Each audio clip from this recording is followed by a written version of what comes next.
Canal Patrio, voz e imagen de la sociedad civil.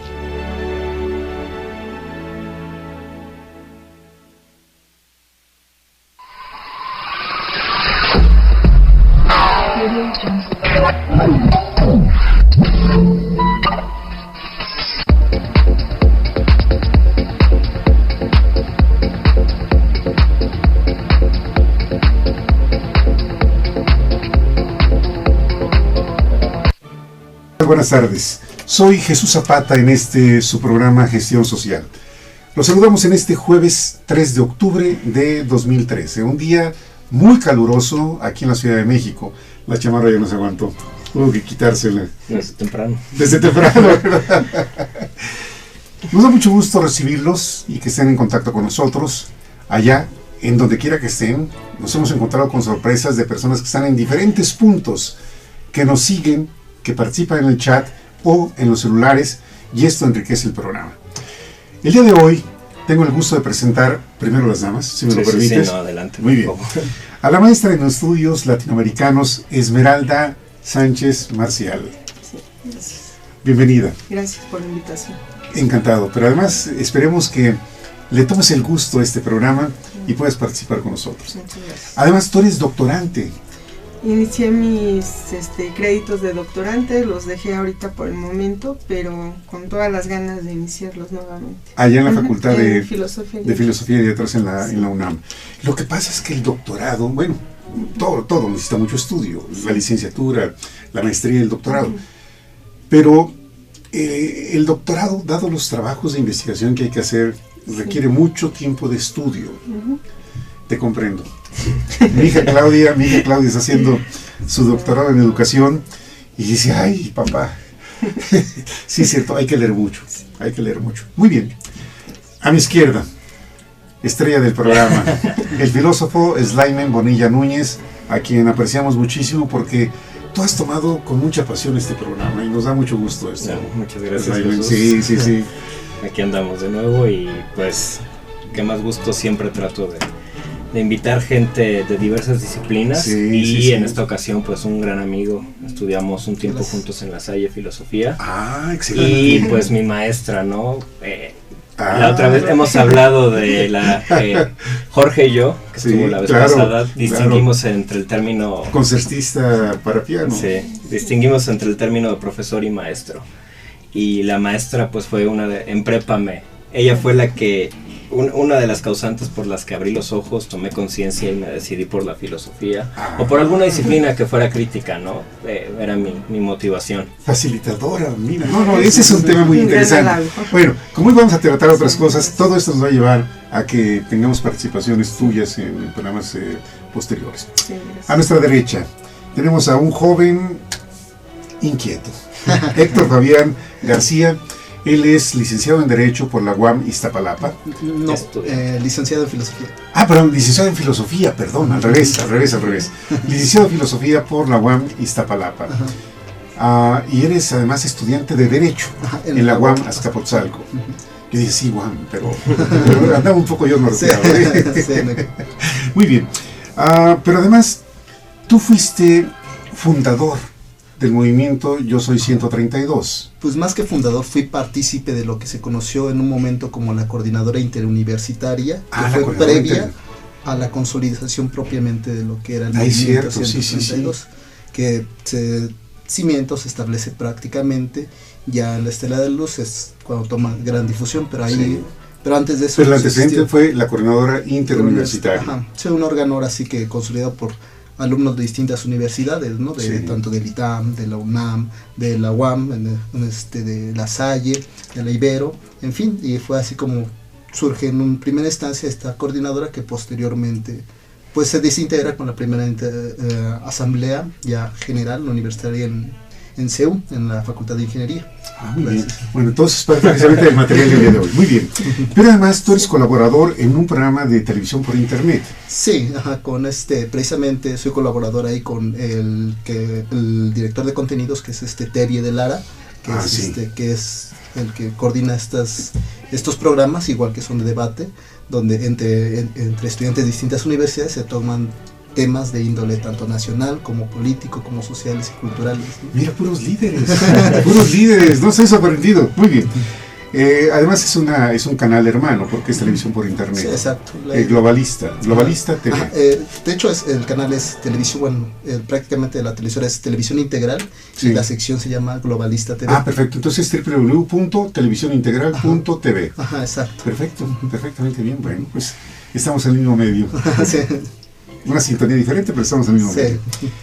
Hoy tenemos un tema muy interesante, pero además un tema que hay que estudiar y que pongamos de veras toda nuestra capacidad de síntesis y de ampliación de la información hasta donde sea posible, de acuerdo con el tiempo de este programa. Espero que nos alcance el tiempo, porque el tema es la protesta social en el contexto de las reformas estructurales. Y luego, una parte muy importante, entre la justicia y el vandalismo. Es el título que identifica el programa del día de hoy. Sí. Así que ilústranos primero, Slyman. Pues además de lo profundo, lo interesante que es el programa, el tema es muy abierto. Lo platicaba con la maestra previo a que aceptara, digamos, venir, platicábamos esto, parte del rol que ella podía tomar. Sí. Y me decía que era muy abierto. En un primer momento solo lo pensaba yo dirigir hacia la protesta social, justicia, vandalismo. Luego le di un poco más de contexto, que digo, la intención es ahorita con lo que estamos viviendo de los maestros, de la gente y todo eso, analizar el tema, ¿no? Desde distintos puntos de vista. Y sí es muy amplio, pero justo esa amplitud en un primer momento puede parecer abrumadora, pero en un segundo momento permite un diálogo interdisciplinario, en donde ciencias como la economía, como la sociología, la historia, la filosofía, el derecho incluso pueden entrar y ayudarnos a ver distintos puntos de vista, distintos ángulos. Entonces es un tema muy amplio, ojalá y nos dé tiempo. No, por supuesto, estoy casi seguro que no lo podremos abordar desde todos los ángulos posibles, pero trataremos, como dices, de hacer esa síntesis, ¿no? Muy bien, perfecto. Muy bien. Héctor, tú eres por naturaleza inquieto, me imagino. Pues ahora sí que pues, no podríamos decirle que es una propiedad ya intrínseca en una, ¿no? En uno más bien, pero sí, pues sí, la inquietud, más bien, esta inquietud política nace, creo que precisamente por el panorama crítico que nos presta la filosofía, ¿no? Yo soy alguien que también soy muy acercado a la filosofía. En este caso, pues, de hecho, yo soy honesto, la primera vez que me introduzco en estas cuestiones políticas o sociales es precisamente con este movimiento. Yo no me concibía dando una marcha, siempre era como que mis labores propiamente particulares de ir a la escuela, atender asuntos personales. Pero uno con el tiempo se da cuenta de que efectivamente hay muchas implicaciones que también repercuten a uno, ¿no? Y el hecho de que en un momento dado no nos lleguen o no nos afecten directamente no quiere decir que queden excluidas o fuera de nuestro contexto social o político, ya que no somos entes individuales, tenemos al contrario, trabajamos en conjunto y de manera social, y eso es lo que muestra que efectivamente que el día de mañana, ahorita tocando esto de la protesta social, el día de mañana nadie quita que el que hoy esté en un coche diciendo me estorbas la vialidad, el día de mañana esté protestando diciendo, ¿sabes qué? Estoy en contra, como últimamente ha pasado con lo que ha afectado a gran parte, que es la reforma fiscal, que a sectores que pensaban que iban a ser intocables, hoy les está perjudicando, ¿no? Y el descontexto social es ya... Ese tema de la reforma fiscal da mucho de qué hablar también. Voy a poner un ejemplo. Si bien es cierto, el gobierno procura tener una base más amplia de personas que paguen impuestos, se ha estado hablando de que aún las posiciones más modestas, como puede ser un vendedor ambulante, quiero pensar en una viejita que vende chucherías, a lo mejor dulces, y a lo mejor gana algo, pero no mucho, y aún así se piensa que puede ser una persona que contribuya con impuestos. Estamos de acuerdo en el pago de impuestos, pero hay una serie de circunstancias en las que hay que analizarlo con mucho más profundidad. Porque entonces ahí es parejo. En fin, ese es un tema que Sí. no está tan sencillo Sí, nomás, sí. en el análisis de la Cámara de Diputados, en fin, pero es Sí. un gran tema ese de De la hecho, nomás- reforma fiscal, ¿no? Qué bueno que toca este punto, más para hacer como un matiz, un paréntesis al Sí. respecto. Precisamente uno de los problemas con esta reforma fiscal es que se supone que debería de haber 2 tablas fiscales, dado que debería de existir unos impuestos tanto para los pequeños contribuyentes como para las grandes empresas. Sin Claro. embargo, este es un falso dilema, porque lo que está pasando es de que la misma tabla a la que le quieren agregar estos impuestos Sí, sigue sí. siendo la que se va a aplicar tanto al pequeño contribuyente como al gran empresario. Entonces no hay Sí. una distinción prácticamente que beneficie a las partes más pobres, o en Sí, este caso sí, al sí. sector que gana menos, ¿no? Sí, es cierto. ¿Qué estudiabas? ¿Qué grado estudiabas cuando te surgió este deseo de participación social a través de marchas? Yo estaba por concluir precisamente estaba concluyendo la licenciatura de filosofía, Ah, ya. y es ahora sí que por casualidad, ¿no? Precisamente ahora sí que fue Monteno, estábamos en una marcha y de repente me hablan, una de las primeras marchas en contra de hoy presidente Enrique Peña Nieto, y decíamos, y de repente me comunica un amigo de La Salle, un amigo también de Slimen, Antonio Jiménez, Sí.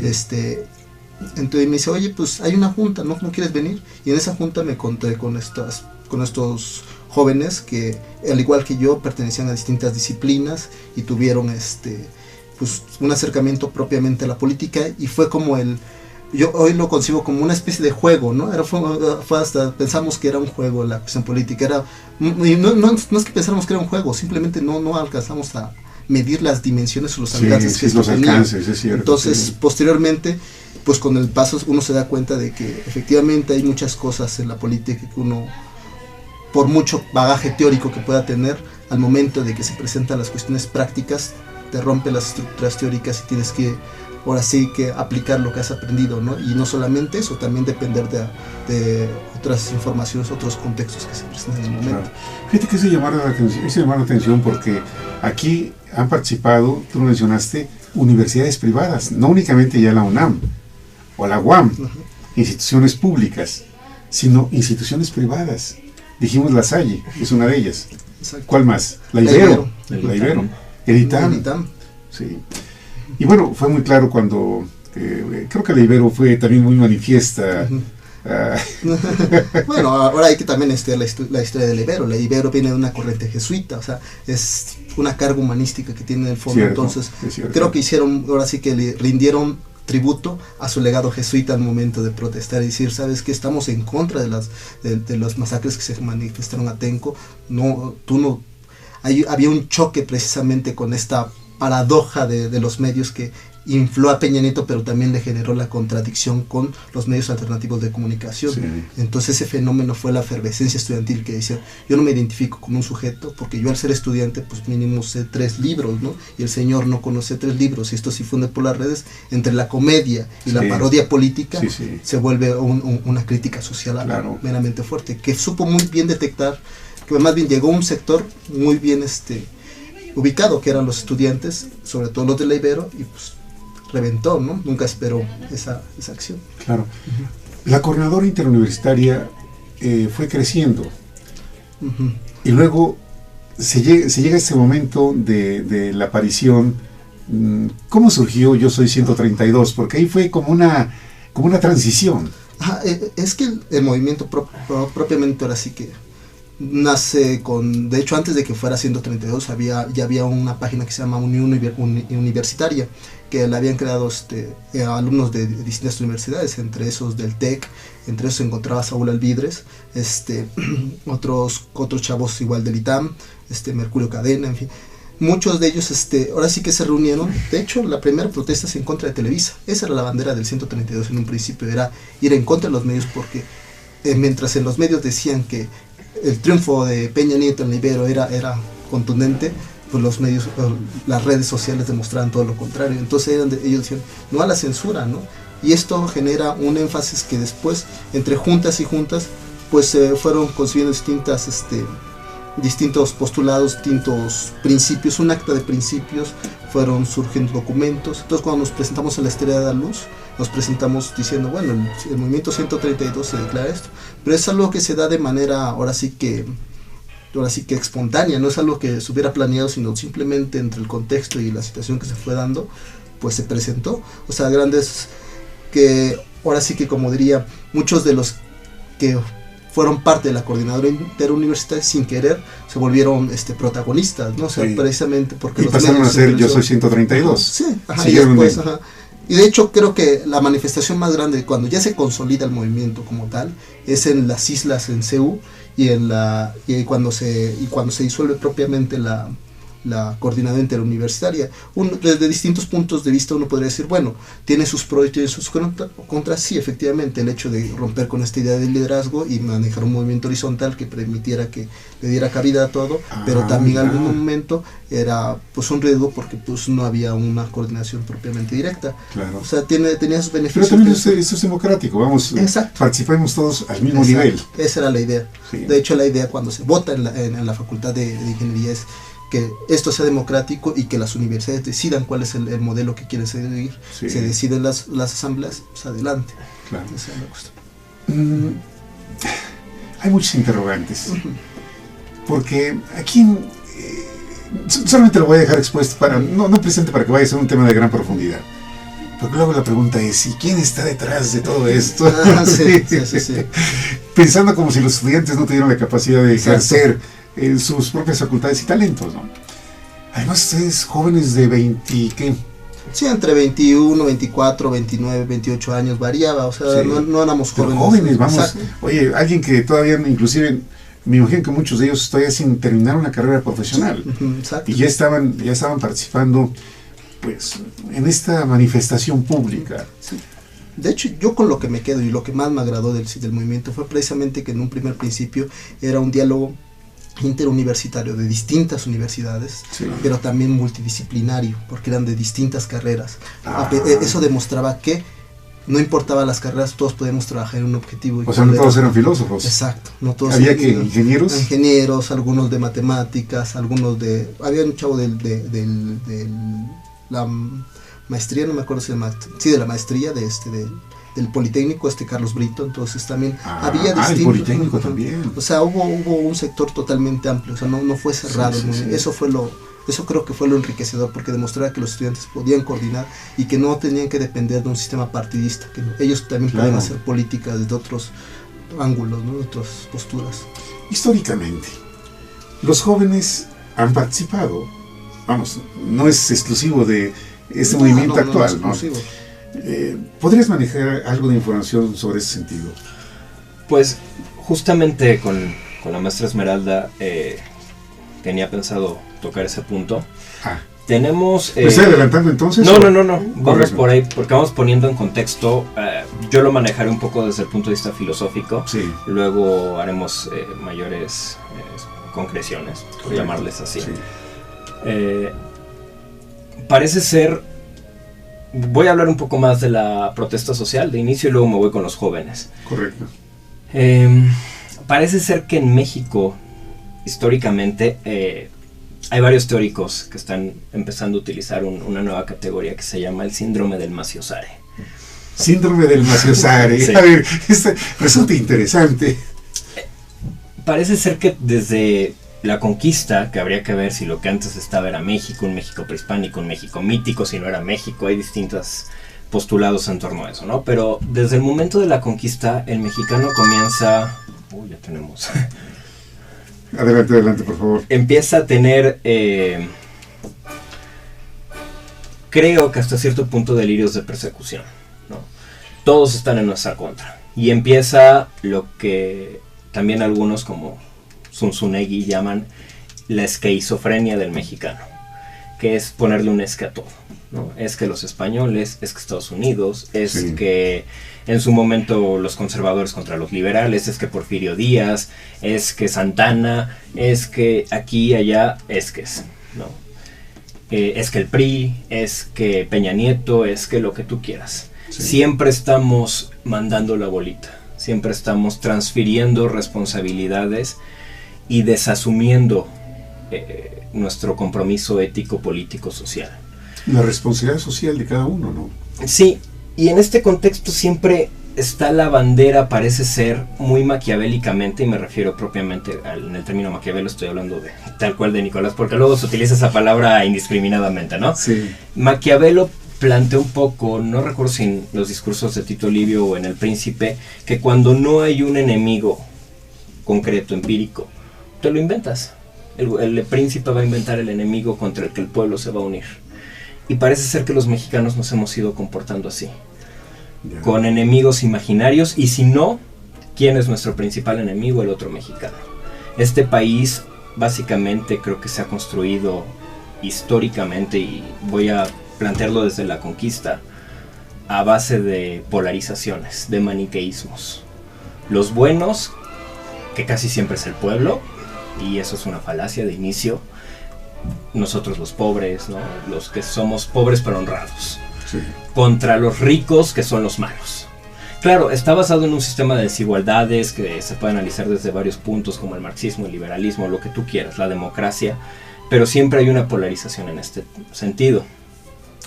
Entonces la protesta social tiene un vehículo ahí, a partir de los mexicanos. Por ejemplo, si la revolución fue tal cual una revolución, ¿se logró algo o fue una guerra civil? ¿Cuáles son los pilares y cuáles son los resultados de la revolución? Una constitución, 1917, que es casi idéntica a la de 1847, 57, son casi idénticas, es como la remasterización nomás, pero las garantías individuales ya están concebidas, casi todo está concebido. El inicio de un partido a partir de un nombre mesiánico que es Lázaro Cárdenas, y el inicio del PRI. ¿Qué otro resultado tenemos? Héroes míticos, en donde todos se mataron con todos. O sea, están enterrados en el mismo lugar los que tenían proyectos distintos. Obregón, que mató junto con Carranza, Zapata y a Villa, y que a su vez eran enemigos del otro. Sí. Todos contra todos, ¿no? Y dentro de ello vamos teniendo esto de, bueno, y además de eso, ¿qué conseguimos? ¿Cuál era supuestamente el objetivo de la revolución? La justicia social. Si podemos poner, los objetivos de una revolución son justicia social, que es por eso el tema es entre la justicia y el vandalismo. Sí. Y en realidad lo que tenemos hoy es un país de 55 millones de pobres, aproximadamente. Datos, números más, números menos. ¿Fue una revolución o fue una guerra civil? ¿Fue el poder por el poder, o realmente sí había algunos proyectos, quizá menores, por ejemplo el gran Zapata, alabado por todos? Parece ser que su proyecto de ejidos, contrario a la reforma que había hecho el propio Juárez, entonces estos que empiezan como López Obrador, ¿no? Que adora a Juárez, también adora a Zapata, adora a Lázaro Cárdenas, y total que eran proyectos distintos. El proyecto de ejidos de Zapata parece ser que estaba más indicado a su territorio. Él quería recuperar los ejidos que Juárez había quitado y que les había otorgado Luis de Velasco, un virrey. Y después empezó a extenderse, igual como dijo Héctor con el 132, de pronto se dio cuenta que su movimiento era más grande de lo que él pensaba, y bueno, sí, ya siguieron otras cosas. También Zapata tiene postulados interesantes, Enrique Dussel maneja algunos democráticos, ¿no? Por ejemplo, el postulado de autosuficiencia de la democracia, decir, una vez tomada una decisión entre todos, decía Zapata, que nadie se raje. Porque si nos rajamos, pues entonces pues ya es otra cosa, ¿no? O sea, ya cada quien que haga lo que quiera. Y luego llegamos a un contexto, me voy a adelantar muchos años, nuevamente con revoluciones, estas más a nivel internacional, el 68, 1968, distintos países, entre ellos México, pero también Francia, por ejemplo. Y tenemos a un personaje, Foucault, Michel Foucault, filósofo, que va a hablar de las prácticas de resistencia. Que las prácticas de resistencia son la toma de conciencia de una nueva subjetividad. Es decir, afuera hay una normalidad, algo que nos hacen creer que es normal, que así son las cosas, que es la esencia del mundo. Y de pronto hay un grupo de personas que se dan cuenta, a partir de diversos medios, que las cosas pueden ser de otra manera. También esto es muy nietzscheano, ¿no? Las cosas no siempre fueron así. Hoy nos hacen creer que así siempre fue, que así debería ser, que no hay otra salida, que por ejemplo se habla de democracia. Yo soy un poco antidemócrata. Yo no estoy totalmente, la otra vez incluso tenía con la maestra una charla en torno a eso. Pero el que se te haga creer que la democracia es la única forma de gobierno posible, la mejor, eso también es parte de ese status quo. Y las prácticas de resistencia justamente tratan de superar ese status quo. También tenemos el derecho a la rebelión, por ejemplo, que Héctor lo debe saber desde Derecho y desde Filosofía, ya estudiados desde Platón, Santo Tomás de Aquino. En el momento en que un gobernante elegido, incluso elegido democráticamente, comienza a tomar acciones ilegítimas contra el pueblo puede quitarlo, ¿no? Rebelarse, existe ese derecho, incluso la ONU habla de él. Siempre, claro, la ONU dice siempre y cuando el Consejo de Seguridad apruebe y todo esto, ¿no? Pero sí hay una legislación en torno a ello. Entonces tenemos todo este contexto histórico de prácticas tanto en la vida cotidiana del país como a nivel internacional, en donde los jóvenes, casi siempre es el joven, ¿por qué? Porque finalmente es desde la fuerza física, quizá el brío físico, puede estarse trasladando, todavía no tiene un trabajo quizá todavía tan formal que lo absorba, está en estudios, todavía la parte, o sea, está en esa frescura crítica, ¿no? Está apenas estudiando a Foucault, a Rancière, a Turenne, los grandes teóricos justo de la rebelión, de la resistencia, y claro, está enfrentándose ante la vida por primera vez, por decirlo así. Ante la situación laboral, ante la situación educativa, ante distintas situaciones fiscal. Digo, todos pagamos impuestos cuando compramos, pero por primera vez ese joven que está entrando a la universidad, que va a salir a trabajar, se está enfrentando con que tiene que pagar impuestos que se le van a deducir de su salario, o que por tener una mascota, como ahora quiere Peña Nieto, lo que sea, ¿no? Entonces creo que a partir de ahí podemos ir contextualizando hacia los ejes que pueden generar esto de la protesta social en distintos puntos. Sí.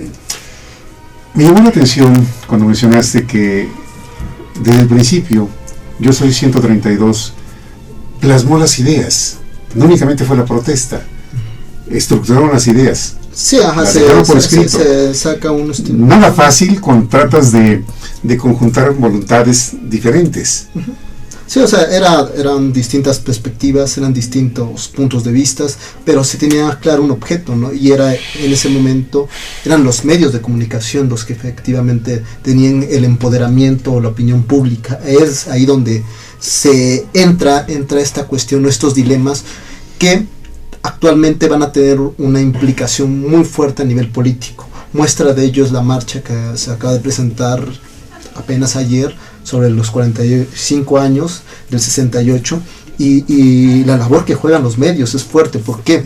Porque recuerdo que hace unas semanas, cuando estaban los profesores tomando la Plaza de la Constitución en el Zócalo capitalino, se decía, es que secuestraron el Zócalo, y uno analiza, bueno, ¿por qué? ¿Cómo secuestran? Yo me pregunté en ese instante, ¿cómo es que un sujeto secuestra una plaza pública, una estatua? ¿Cómo es que se le quita la voluntad? Porque parece ser que esta cuestión tiene que ver con las cuestiones de responsabilidad y de voluntad. Entonces la pregunta es, ¿están utilizando? No, lo que están utilizando es un término como secuestro precisamente para generar un ámbito delictivo en estas personas, cuando verdaderamente no es delictivo, porque están ejerciendo su derecho a la protesta, y muestra de ello es precisamente el decreto que escribe el Distrito Federal a favor de las manifestaciones, ¿no? Entonces, el punto medio aquí tendría que ser analizado de qué entendemos por justo, porque ahí es donde entra una problemática, o mejor dicho, un dilema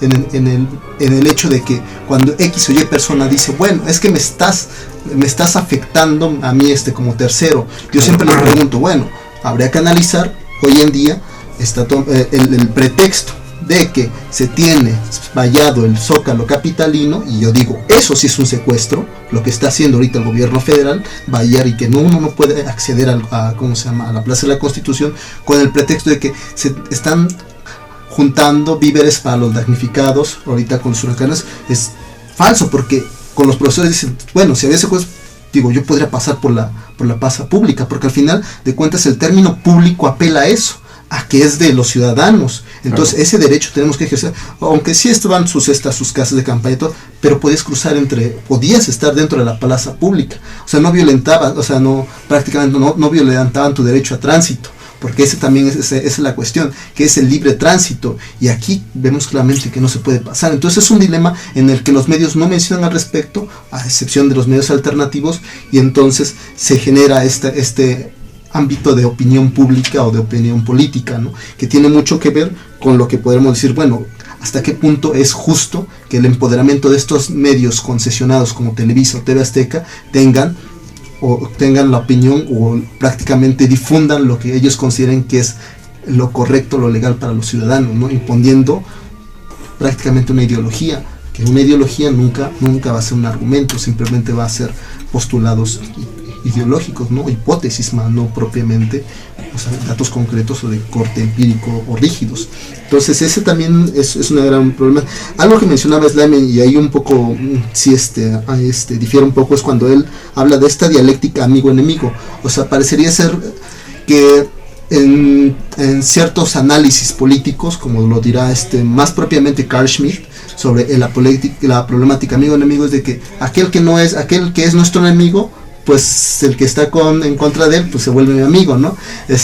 Pues pareciera ser que siempre aplica, pero hoy la actual reality política nos demuestra todo lo contrario, ¿no? Que efectivamente no siempre se dan los casos. Hay veces que se pactan partes independientemente de sus posturas. Muestra de ello es ahorita el Pacto por México, que no beneficia a los partidos políticos, pero no a los ciudadanos. Entonces habría que analizar hasta qué punto verdaderamente esta dialéctica amigo-enemigo son funcionales, ¿no? Otra de las cuestiones que mencionaba Slime era sobre la persecución en tiempos en tiempos políticos, en tiempos de lucha social, ¿no? O sea, no es en balde esta cuestión de ocultarse o generar discursos encriptados por medio ya sea de textos o por medio de discursos. Eso ya lo venía diciendo Leo Strauss en su libro que se llama La persecución y el arte del escribir.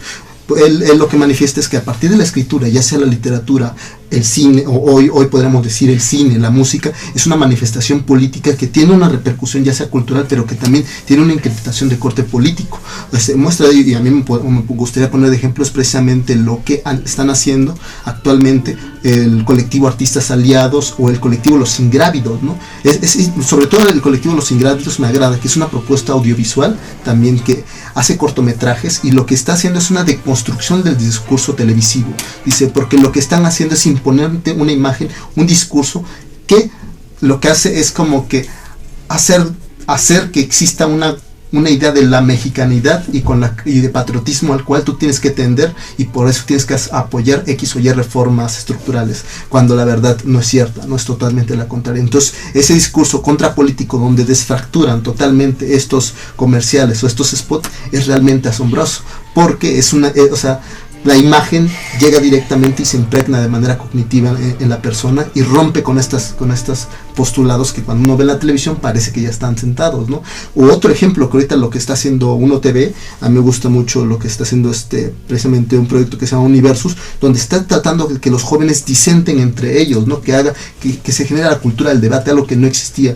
Y es más, otras propuestas que salen. Igual los medios, yo creo que estos medios alternativos son la respuesta del empoderamiento del poder político, de Revolución 3.0, que es un medio también alternativo que surgen a partir también de estos movimientos sociales, revista Hashtag. Entonces uno se da cuenta y dice, es el momento de que el ciudadano se empodere y tome riendas en el asunto y decir, ¿por qué lo que creemos que es justo verdaderamente no es injusto? En este caso las manifestaciones son la pregunta es, ¿son justas? Claro que son justas y legítimas, porque estamos apelando a nuestro derecho de protesta, y reitero, ¿no, el día de mañana tal vez la persona que no esté afectada va a tener que salir a las calles, porque cuando se anula el Estado de Derecho, la otra vía posible es precisamente la acción política, o lo que se llama acciones directas. Oye, Héctor, ¿cómo logró Yo Soy 132 posicionarse socialmente?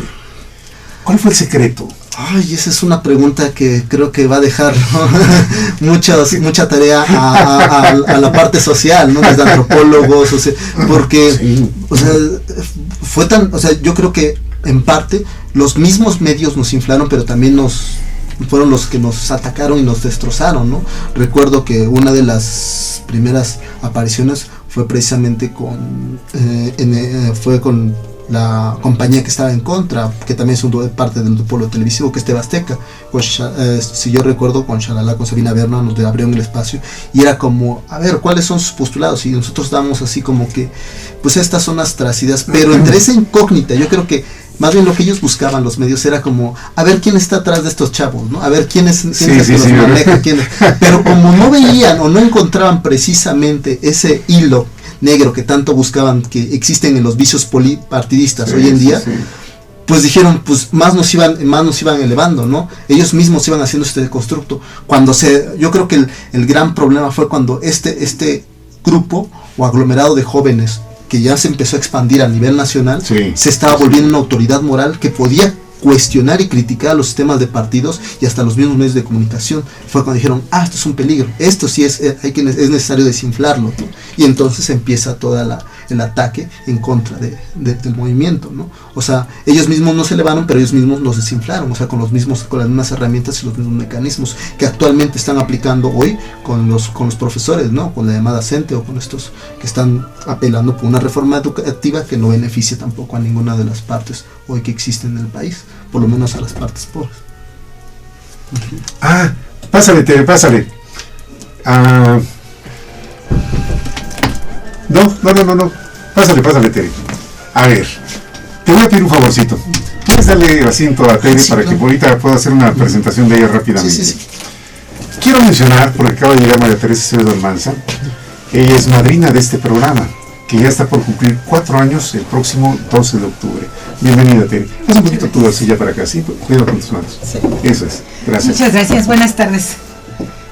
Hola, ¿qué tal? Buenas tardes. Es Laima Bonilla Núñez, filósofo. Ella es Esmeralda Sánchez Marcial. Ella es maestra en estudios latinoamericanos. Y Tere Acevedo es líder de comerciantes en vía pública.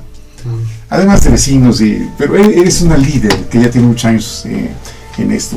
Una defensora de los derechos humanos. Y precisamente el día de hoy estuvimos presentes en la 7ª reunión regional de organizaciones de la sociedad civil convocada por la Comisión Nacional de Derechos Humanos, allá en el World Trade Center de Naucalpan, ahí por las torres de satélite.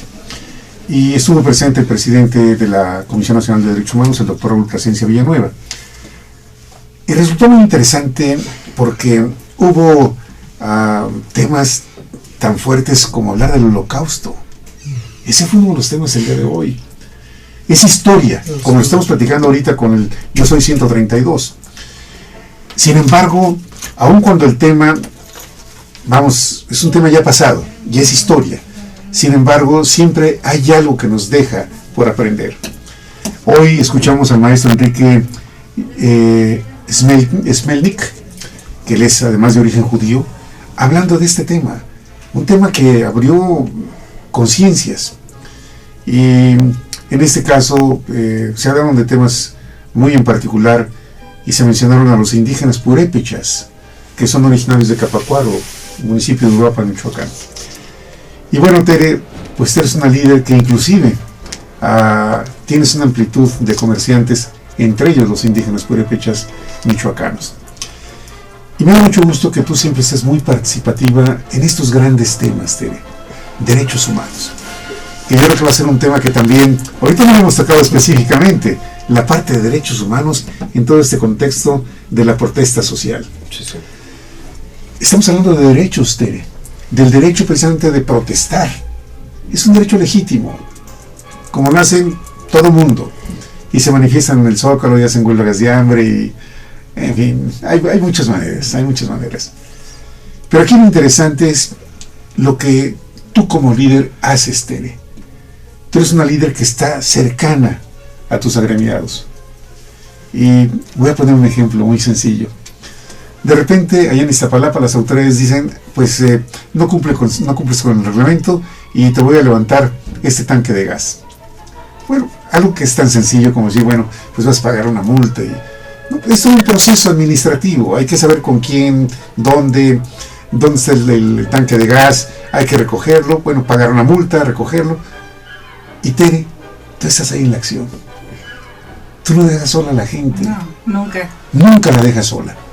Y esa es una parte del liderazgo de Tere que a mí me llama mucho la atención. Porque el líder, ay, chispas, es una palabra que se dice fácilmente, pero en la práctica no es tan sencillo. El comprender, el atender, el estar cerca. Tú lo has dicho, a ti te gusta estar cerca de tu gente, cerca de la gente, Tere. ¿Cuántos años tienes ya de líder, Tere? Más de 30 años. Más de 30 años. 30 años. Sí. Uno de los pequeños cosas que me gustan hacer, me gusta estar cerca de la gente. Incluso cuando estamos en un meeting o en un evento y me dan un lugar en el presidio, yo prefiero estar con los míos, abajo, con la gente, convivir con ella, sentirla, verla. No me gusta estar arriba. Siempre me gusta estar ahí Es con cierto. ellos. Sí. No sé por qué, pero siento como que estando allá ya no soy tan parte de ellos. Sí. Yo quiero estar viviendo lo mismo que ellos están viviendo en ese momento, ahí junto con ellos. Por lo que estamos viviendo todos. Es cierto, y es cierto. El miércoles 25 de la semana pasada fue el primer informe de actividades del diputado Roberto López Suárez, diputado federal. Y el evento fue en el Teatro de la Ciudad, un lugar extraordinario. Y fíjate, fue un evento muy dignificador, muy dignificante, porque a cada persona que fue se le dio un boleto con asiento numerado. Eso es una gran diferencia. Vamos, se le recibe a la persona dignamente. Te toca en tal lado, pero aquí está tu boleto y está numerado.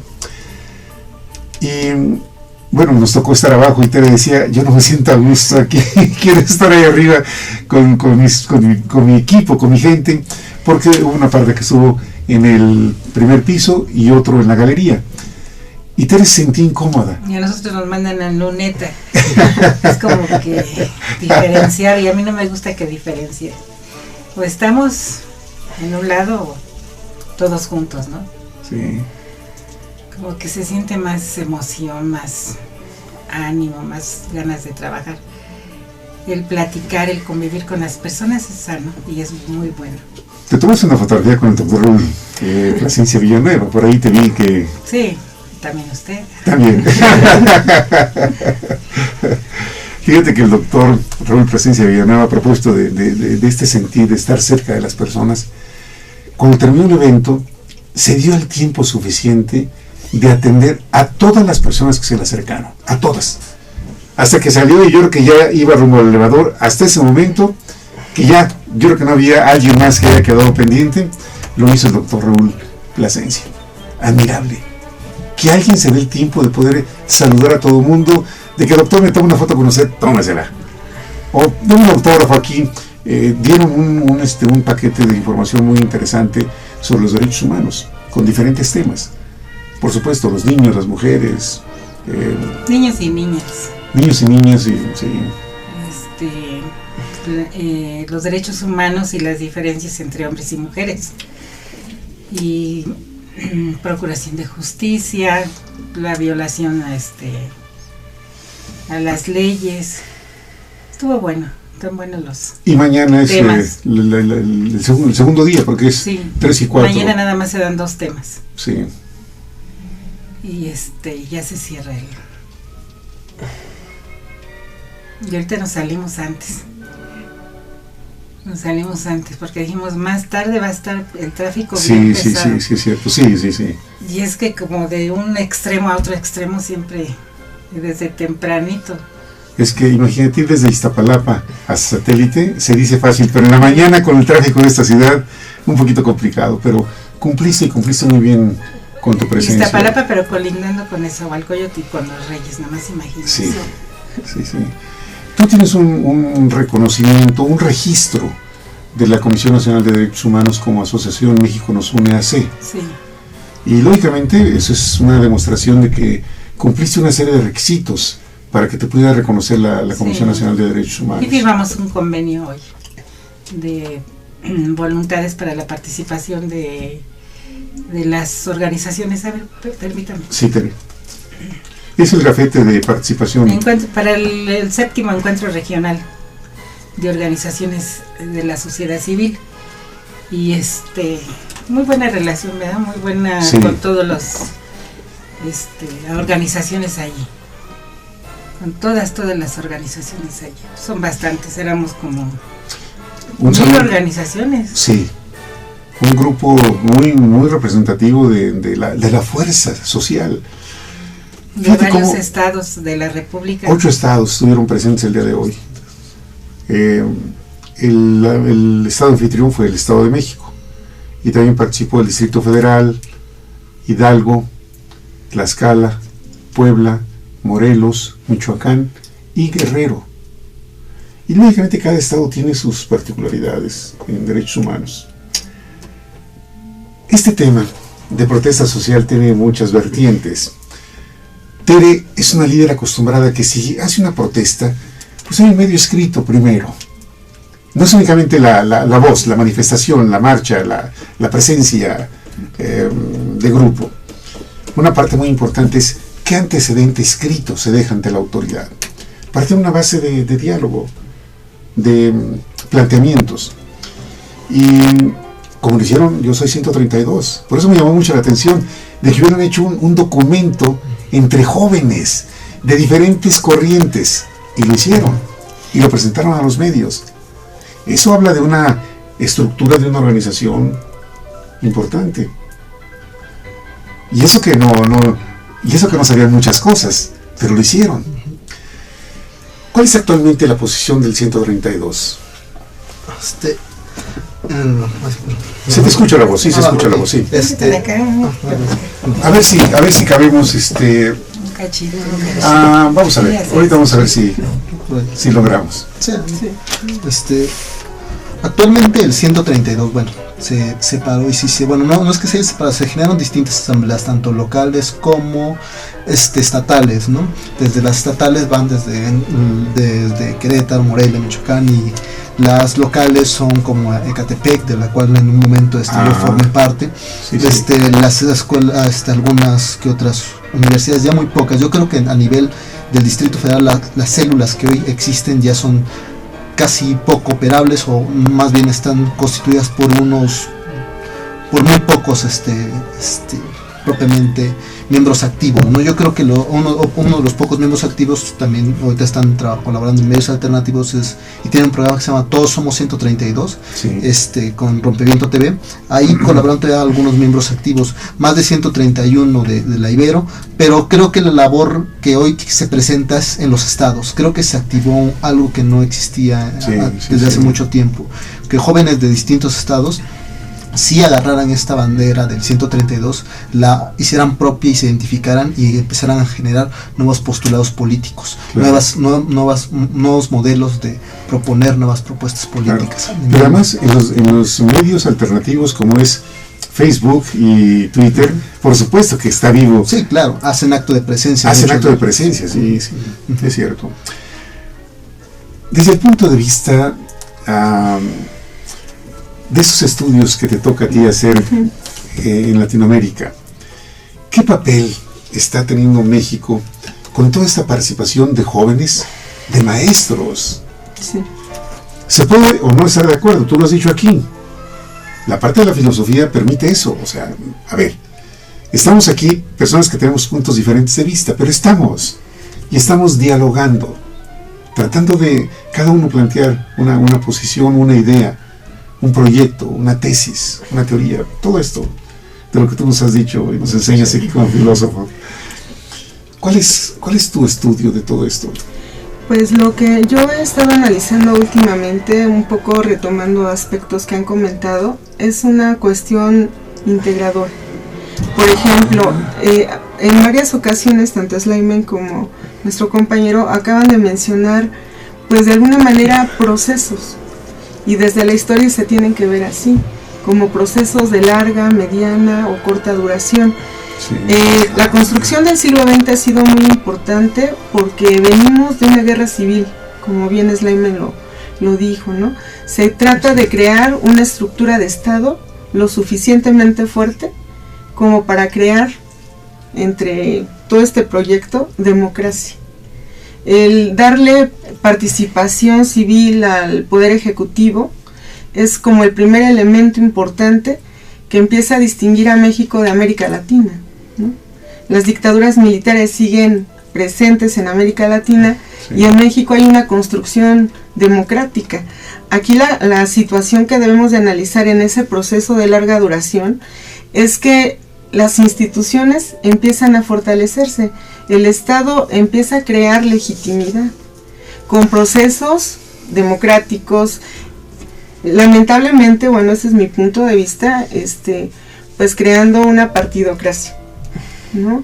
Tantos años o más de 70 años de PRI en el poder, pues lo que nos está creando es una estructura fuerte, que funciona, claro que sí, pero que justamente el Estado ha creado sus medios, su estructura, su poder ideológico, superestructura, a partir de esquemas muy claros de la construcción de políticas económicas, políticas financieras, hacendarias.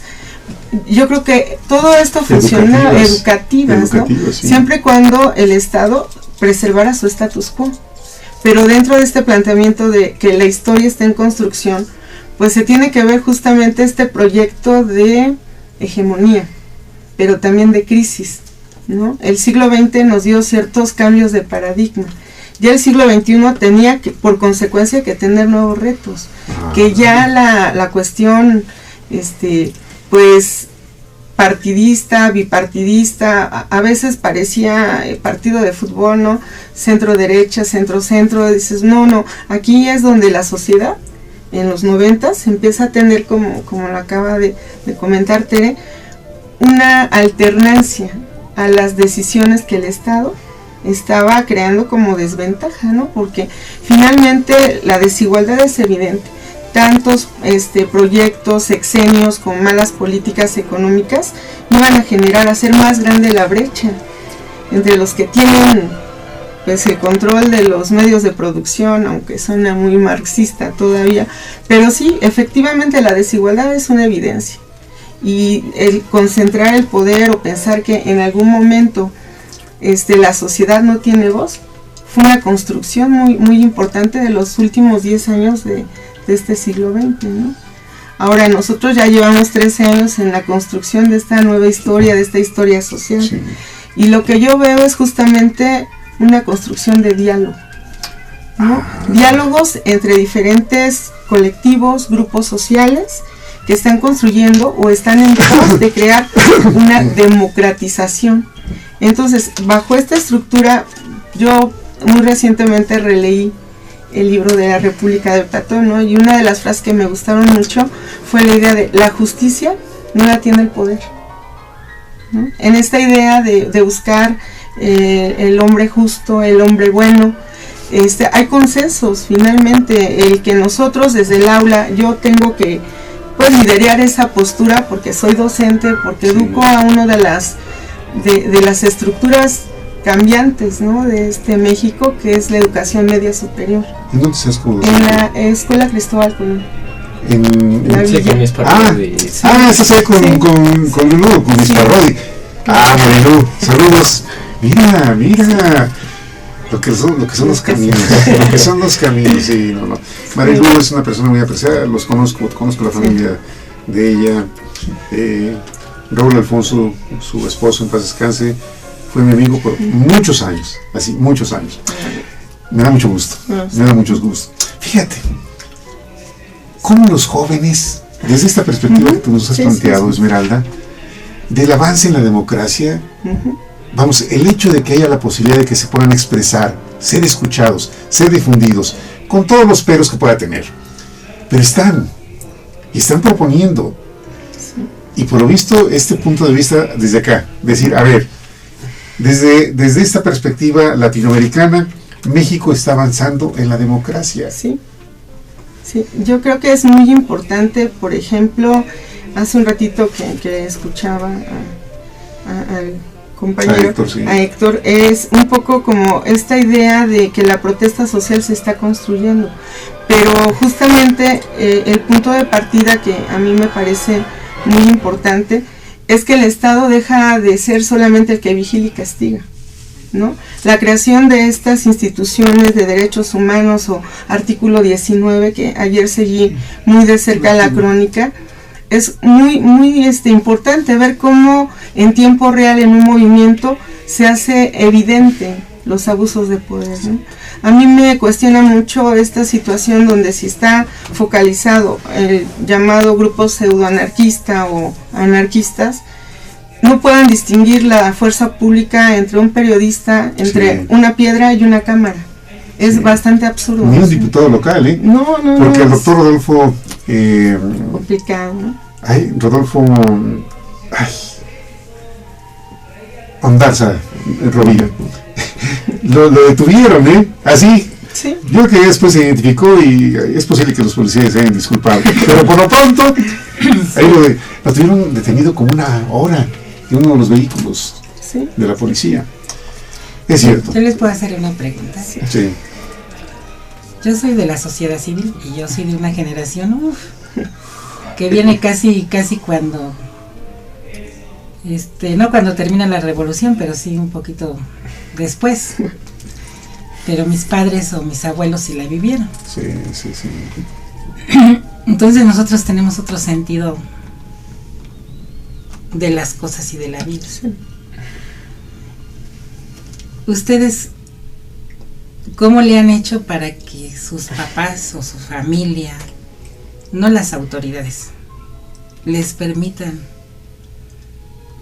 o no se metan en la realización de todas las cosas que ustedes vienen desarrollando? A ver, joven activista. No se molestan, no se enojan. Ahora sí que algo que mencionaba la profesora era precisamente el cambio o el proceso transgeneracional que se manifiesta, ¿no? Anteriormente existían, por así decirlo, mayores dogmas precisamente impuestos ya sea por una cultura religiosa, que era lo que empoderaba en esos momentos, y ciertas normas éticas que eran las que mantenían cierta X o Y disciplina. Actualmente precisamente las manifestaciones culturales han ido cambiando esta concepción de las personas. El hecho de que hoy una persona pueda acceder a internet, tanto mayor como joven, permite que esta divergencia cultural se pueda adherir a estas personas que parecía ser que en un momento tenían ya concebido una idea o ciertos postulados. ¿Qué quiero decir con esto? Por ejemplo, hoy hay padres, familias que ya aceptan sin ningún problema la cuestión del homosexualismo o el lesbianismo dentro de su familia. Hoy es fácil que un alumno le pueda decir, madre, o sea, hay injusticia en la tele, lo estás viendo, esa programación que te están inyectando es basura. El más claro ejemplo, el caso de Laura Bozzo, ¿no?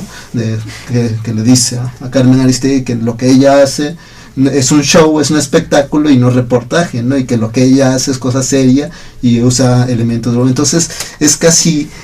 prácticamente es una mofa de las personas y ya la gente ya no está tan cegada o tiene podemos decir, ya tiene más elementos que le permiten ser un poco más críticos. Entonces, en el caso de mi familia, cuando digo, voy a ir a manifestarme, voy a ir a tomar estos, voy a ejercer tal acción política, me invitan, dicen sí, porque es necesario que como dice el este colectivo de artículo 19, hay que romper el miedo precisamente, porque el miedo lo que hace es paraliza al sujeto, imposibilita que se manifiesta esa acción política. Entonces, ¿cuál es el primer juicio? Es el miedo, es romperlo, es precisamente hablar, callar y salir a exigir que se nos respete nuestros derechos, porque como bien menciona la profesora, vivimos bajo un Estado de Derecho, y el Estado de Derecho lo que tiene que garantizar es precisamente que se apliquen esas leyes tanto a las partes minoritarias como a las partes mayoritarias.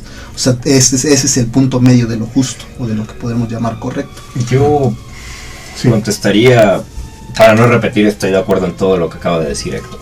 Esta cuestión de la toma de conciencia generacional, social, que se va dando por varios factores, pero no repetiré. En mi caso, por poner algunos ejemplos, yo sí me encontré con mucha reticencia inicial de mi familia, corta, en el caso específico mi madre, por ejemplo, para que estudiara filosofía, ¿no? O yo también soy escritor, escribo cuento, novela, poesía, Y también ha habido problemas en el sentido de estoy frente a la computadora escribiendo y de pronto es el típico de ponte a trabajar, ¿no? Como si no estuviera trabajando. Tiende tu cama, ponte a hacer algo de que hacer, eso es importante. El que escribas es abstracto, es algo muy raro. Sí. Y me encuentro con muchos de mis alumnos en el Cristóbal Colón con esta problemática de siempre la recurrencia, la potestad, el falo, el empoderamiento del padre. Si estudias tal cosa, no cuentes conmigo, casi te voy a desheredar. Y se empieza a generar, y eso que es micro, social, se manifiesta en la macro sociedad. Se empieza una cultura del miedo, ¿no? Tú tienes que estudiar lo que yo te digo, aunque no estés convencido, porque yo te lo voy a imponer por medios, digamos, tiránicos, por medio del miedo, por medio de lo económico, de la preeminencia económica, no por convicción, no por crítica, no por pensamiento.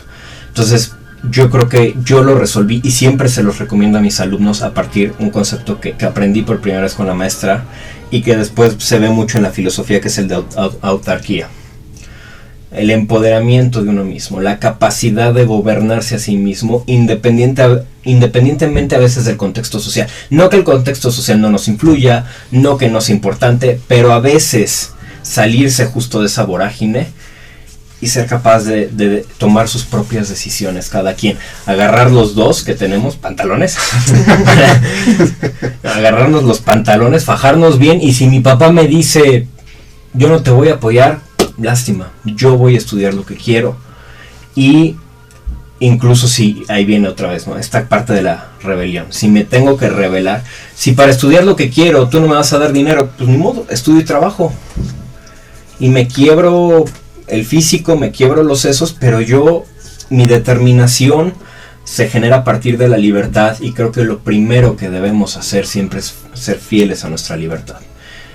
Sin entrar en más detalles de si somos realmente libres o no, más filosófico el asunto, pero si no empezamos por serle fieles a nuestras propias determinaciones generadas a partir de una libertad de pensamiento, todo lo demás que se pueda decir es en balde, ¿no?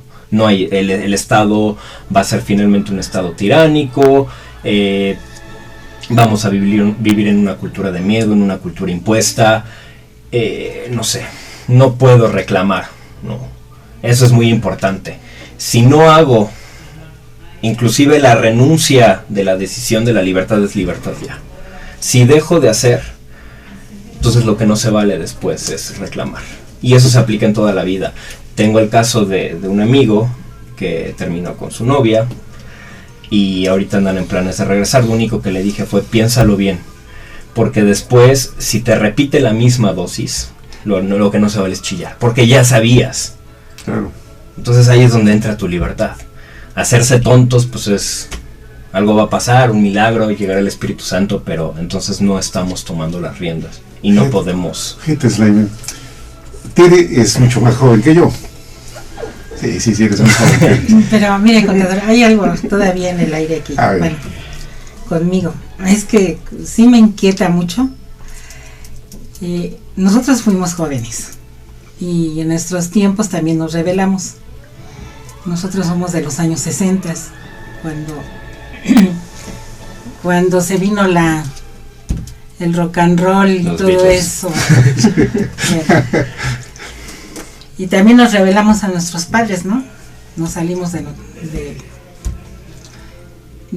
puede decir que del yugo en el que estábamos. Sí nos teníamos amarrados que ahora los chavos. Yo soy abuela, soy madre, soy abuela. Mis nietos son como de sus edades, están estudiando. Unos están en la universidad y otros están en el Politécnico. Pero una de las cosas que yo les critico, sí les alabo mucho, pero una de las cosas que les critico es que la violencia genera violencia. Que hay muchas cosas que se pueden hacer sin ser muy violentos, porque les vaya a pasar algo. como pasó en el 68. Justo hacia allí iba yo, ahorita que estamos hablando de la protesta Como pasó social. en el 68, no queremos que haya personas muertas, ni a mis nietos. Yo les recomiendo mucho, cuídense nada más. Eso quieren hacer, está bien, pero cuídense. Y sí nos quedamos con el Jesús en la boca. Justo hacia allá iba el tema, porque la temática de hoy, que es la protesta social entre justicia y vandalismo, es ese quiebre, ese lazo, ¿no? que puede unir que tu rebelión, o que tu protesta social, que tu rebelión social está encaminada hacia la violencia. Y como lo platicaba con una persona, si estamos pensando que a partir de la violencia vamos a generar un estado de paz, eso es imposible. La gente que vivió violencia alguna vez, que generó violencia, termina por enfermarse incluso a nivel de psique. O sea, si creemos que en este postulado incluso muy del marxismo, tomando las armas, el proletariado va a llegar, va a derrocar a los malos burgueses y va a tomar los medios de producción y se va a exaltar la paz, va a surgir un reino utópico de paz, es una falacia de inicio, porque es solamente, o sea, si tú generas violencia en el momento en que, ok, ya, matamos a todos esos malos burgueses, o los exiliamos, o no sé, algo pasó, ¿no? Ahí vamos con las armas. En el momento en que llegas al gobierno, en ese proceso, es como los soldados que se van a la guerra, ¿no? Van a la guerra, regresan, e incluso hace poco salió una serie de fotografías del soldado antes de la guerra, durante la guerra y después de la guerra, y el rostro cambia. Acá adentro te dañas completamente. Sí. Y ya cuando llegas y tu discurso que traías de la paz, obviamente empieza desde una paranoia que le ha pasado a muchos gobernantes, que en un primer momento fueron muy democráticos y llegan y empiezan, es que me quiere matar, es que por aquí, es que por acá, y en todos lados empiezan a haber violencia, guerra, no pueden dormir bien, ¿no? Muchas cosas, empiezan a matar, no, es que yo soy el encargado, yo soy el mesías de la democracia, esa era mi idea, y ese me quiere matar, entonces yo me le tengo que adelantar, porque si no me van a derrocar a mí, van a derrocar toda una idea, una serie de contextos individuales que terminan por falsear la idea primera, ¿no? La idea utópica, pura, etcétera. Entonces, desde mi punto de vista, por ejemplo, estamos de acuerdo, hay una partidocracia, nuestro presidente a nivel intelectual es muy deficiente, ¿no? Se ajusta el discurso de Héctor de los discursos de poder, ¿no? Que también lo trató mucho Foucault, como los Strauss y otros. Es decir, y se ve muy, muy básico, para no politizar todo en la belleza. Hollywood nos implanta un estereotipo de belleza y Televisa hace lo mismo. ¿Cuál es la mujer bonita? La buenona, exuberante, tipo Ninel Conde, Galilea Montijo, de tales características, etc. ¿No? Rubia, de ojo azul, delgadita, bonita. No, esa es la mujer bonita. Las demás, y la sociedad se lo empieza a creer. Y te mandan publicidad por todos lados. Y las chicas de otras complexiones, ¿no? De otro color de piel, de otra estatura, de lo que tú quieras, van y quieren comprar eso que ven ahí. Van y quieren sacar los productos que salen en la noche para que adelgaces, según esto, en 10 minutos tú ya eres la modelo que el mundo esperaba, ¿no? Claro que hay una cultura hegemónica, imperialista en ese sentido, hay discursos de poder que finalmente... finalmente todo es un discurso de poder. Esto lo veíamos mucho con un profesor en cine retomando la teoría de Foucault. Inclusive cuando tu mamá llega retomando ese tema también y dice, tiende tu cama, y tú le dices, no quiero tender mi cama, estoy haciendo otra cosa, hay un impacto de poder. O sea, están tratando de mostrar quién domina, ¿no? Como en una relación, si quieres, muy sádica, decía Sartre o Jean-Paul Sartre, los dos, que en toda relación hay un sádico y hay un masoquista, en toda relación social. Entonces, siempre en todo lo que se hace es tratar de demostrar que yo me le puedo imponer al otro, o que mi discurso vale más, por argumentos, por dinero, por miedo, por distintas razones, ¿no? Pero siempre se trata de sobresalir en el discurso de poder, y todo es discurso de poder desde esta perspectiva, todo es político, decía Foucault. No, o sea, vamos justo las protestas sociales, las reivindicaciones, lo que van haciendo es mostrarnos que incluso aspectos de la vida que creemos individuales terminan siendo políticos y terminan impactando en la política. Entonces, sí estamos de acuerdo en todo ello. La pregunta que yo lanzo a los aquí presentes es, ¿hasta qué punto? ¿Cuáles son los alcances de la protesta social? ¿Cuáles son sus límites? ¿Qué pasa cuando la protesta social se desvirtúa en sus inicios o en su proceder, en sus diversas etapas? ¿Cuáles son los alcances? Si simplemente se trata de una toma de conciencia crítica o si se pretende que realmente con llegar al Zócalo, plantarse en el Zócalo, va a haber un cambio real en el gobierno, ¿no? Y como decía hay un amigo un poco parodiando, decía, pues mira, a Peña Nieto le vale gorro, Peña Nieto viaja en avión. O sea, si él le hicieran reforma insurgentes, a todo dar. Y Azcárraga y Salinas y todos, y Slim y ellos también les valen gorro, ¿no? O sea, por ir a pintar un grafiti.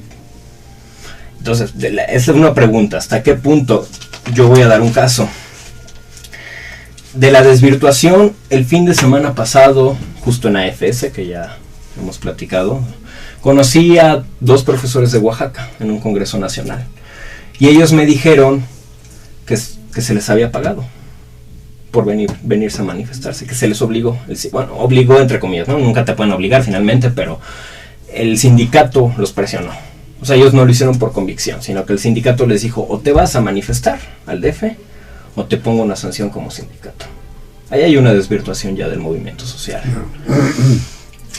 Entonces, a veces no es tan puro como se quiere lanzar en su teleología, en sus finalidades, ¿no?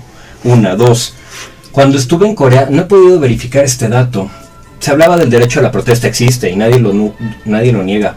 Pero también, si vamos a hablar dentro de la teoría de los derechos, de las garantías, hay otros derechos, como el derecho de libre tránsito. Claro, llega un grupo con un discurso y dice, no, el derecho a la protesta es más importante que el derecho a libre tránsito. Y llega otro y dice, no, el derecho al libre tránsito es más importante. Me acuerdo mucho de un caso, y claro, siempre se puede decir, no, es que eran acarreados, eran comprados, de 2 trabajadores que fueron, cuando pasó la marcha por reforma de los maestros, con pancartas diciéndoles, oye, yo trabajo, yo puedo perder el empleo, y tú no vas a dar para mantener a mis hijos, porque tú me retrasas 3 horas para llegar a mi trabajo, y así no puedo. Nada más se pararon con sus pancartas y pues aquí empezaremos, ¿no? Maestros, acarreados, pseudoanarquistas, se acercaron y les destrozaron sus pancartas. Entonces, su protesta sí se debe escuchar, pero la del que está en contra no. Entonces empiezan ideas a jugar aquí, ¿no? Es discursos de poder. Cuando yo estuve en Corea, no he podido verificar este dato, pero recuerdo, me tocó, como anécdota, iba caminando por el centro y de pronto salió una avenida principal y ¡zas! Estaba la manifestación en contra de la llegada de George Bush en aquel tiempo a Seúl. Mucha gente con antorchas y todo lo normal de una protesta, ¿no? Y yo estaba en medio, hasta me empecé a sacar fotos. Y de pronto duró como media hora, no sé, la marcha ya habría llevado otra media hora, 1 hora, no lo sé. Llegó la policía, es más, antes siquiera de eso, la gente se empezó a dispersar. Llegó la policía y a los que no se iban, los subió. Que a mí me dejó pensando, o sea, es una parte como no la estoy proponiendo, pero se puede lanzar como pregunta, si un justo medio en decir, ok, tú tienes derecho a manifestarte, rompe los esquemas.